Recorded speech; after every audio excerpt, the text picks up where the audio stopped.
Hey, this is me. I'm renaming my channel because I wanted to just talk about things that I'm passionate about. I love fixing things, but one thing that I like to talk about is just like business, money. You know what I'm saying? The economy, how it works, or whatever, from my perspective. So I'm naming this channel the Uneducated Capitalist. um, just to like give a regular person's perspective on like what what we see and how money works on Main Street and wherever, you know what I'm saying? Like, so I think for today, the first I'm driving right now. The first topic for the day is I want it now. I think what we see like now with people, they want a lot of money now.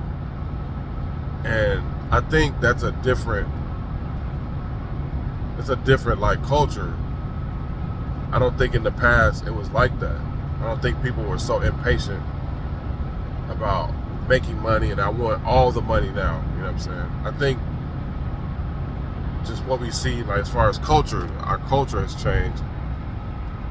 Social media has really shown people, like, I guess there are some people on social media that they do make a lot of money, but I think for the most part it's people pretending that they're making a lot of money. It's in an effort to sell you something or get you to sign up or whatever. But in reality, most Americans are just regular. You know what I'm saying? Most Americans are just average. Most people in the world are just average. And they're gonna earn an average salary. They're gonna earn an average living. You know what I'm saying?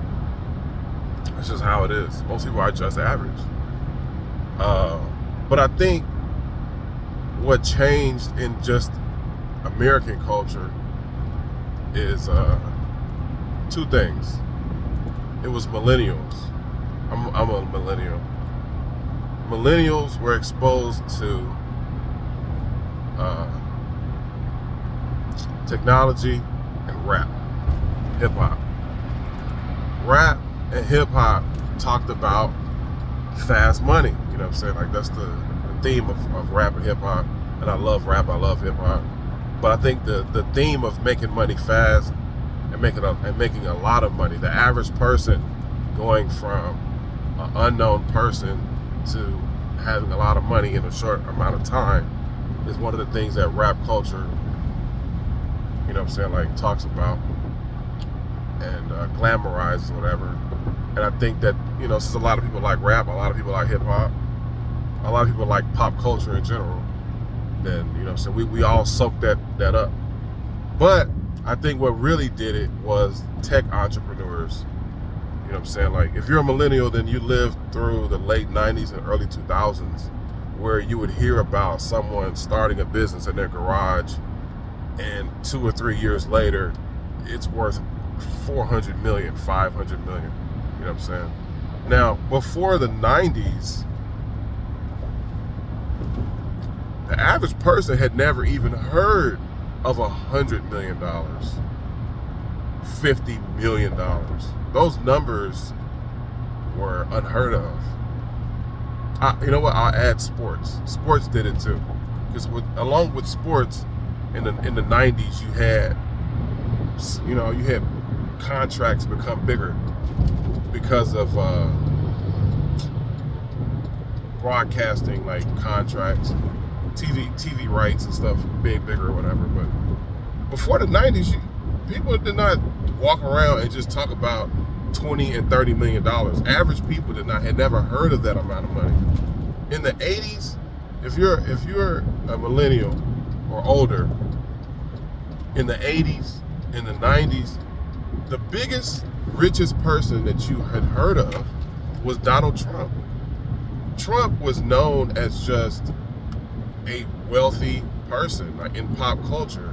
If you wanted to be rich, you wanted to be rich like Donald Trump. People would say that. When you thought of somebody eating like off of a gold fork and spoon, you know what I'm saying, you thought of Donald Trump. When it came to just like excessive wealth and someone like showing what they have, it was Donald Trump. You know what I'm saying? Like Donald Trump he was really rich in the 80s, and he was a household name in the 80s and 90s. You know what I'm saying? But as we got into the 90s, and then tech produced people with unheard of wealth, they blew past like the Donald Trump type wealth or whatever. And then so we have like brands like Amazon and eBay in the 90s, PayPal, like all of those were like garage businesses that later became like these billion-dollar businesses or whatever. But that was the first time we had ever seen someone start something in their garage and it was now worth $100 million, $200 million. You know what I'm saying? And now you have like just regular people walking around talking about numbers, and that are like, it's almost mind-blowing when you think about it, for someone to have $100 million. That's like 40 lifetimes, 50 lifetimes of a person's working career. So it's like, you'll hear people say,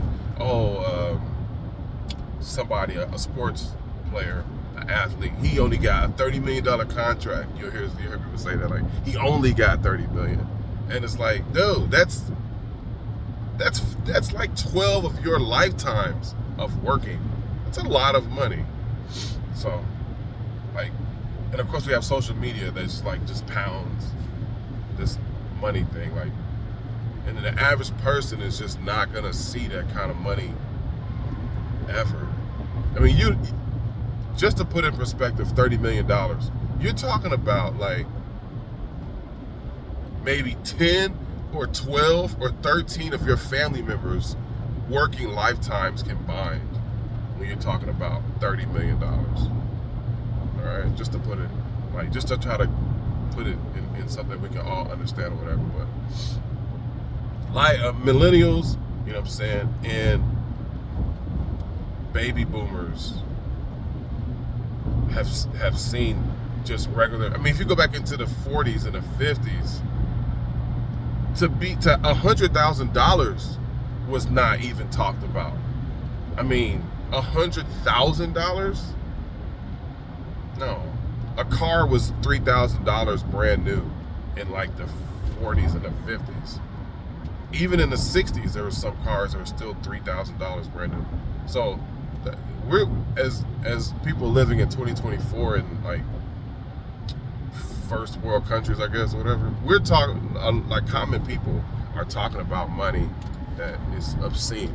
The average person, the above average person, is never going to see money like this. So it kind of warps people's viewpoint on their reality. You know what I'm saying? And when you're a working class person, like most people are, you shouldn't even be talking about $50 million. It distorts your reality. Like, you should just talk about $50,000, because that's what the average American makes, $50,000. There's no need to worry about Aruba and going to Turks and Caicos, like all of these like places you hear people talk. The average person is never gonna go there. There's no need, like, just live the life that you have. You know what I'm saying? Like, it's cool, it's okay, it's all right. You'll be okay. But anyway, I'm shooting this as I drive. I'm gonna try to make the format of this like unedited and just like talk or whatever. Once again, the name of this channel is now the Uneducated Capitalist. You know what I'm saying? Because unfortunately, capitalism is how the world is structured. It's how we make money. It's how the money is taken from us when we spend it. You know what I'm saying? It's what makes the world go round, unfortunately. You know what I'm saying? I mean, there's good capitalism, and then there's bad capitalism. You know what I'm saying? But for the most part, like, we're gonna talk about money. You know what I'm saying? Like how money is made, how it works, the psychology behind it, what goes on in the economy. So today is the September 20th, 2024. And we're starting to see the economy take a dip because of the rate hikes. We'll dive into rate hikes later. You know what I'm saying? We'll just like You know what I'm saying? Dive deeper into it. But for the most part, rate hikes are what brings the economy down. You know what I'm saying? When the economy gets too hot, then you introduce inflation.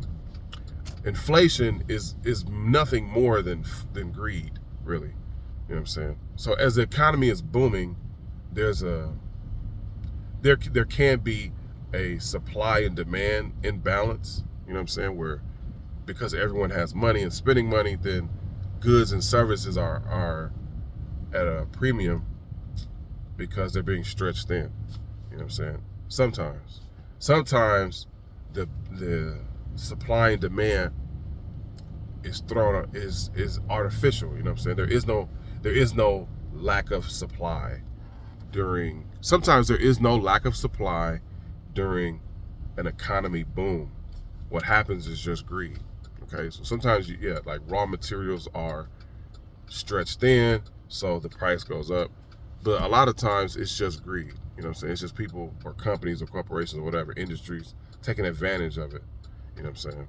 So whenever you have a overly hot economy and inflation is outpacing income, then the only way to bring that down is to suck the air out of it. You know what I'm saying? So you have Jerome Powell, who's the chairman. So it's his job to stimulate the economy, and it's also his job to slow it down when it needs to be slowed down. Otherwise, then you create hyperinflation. You know what I'm saying?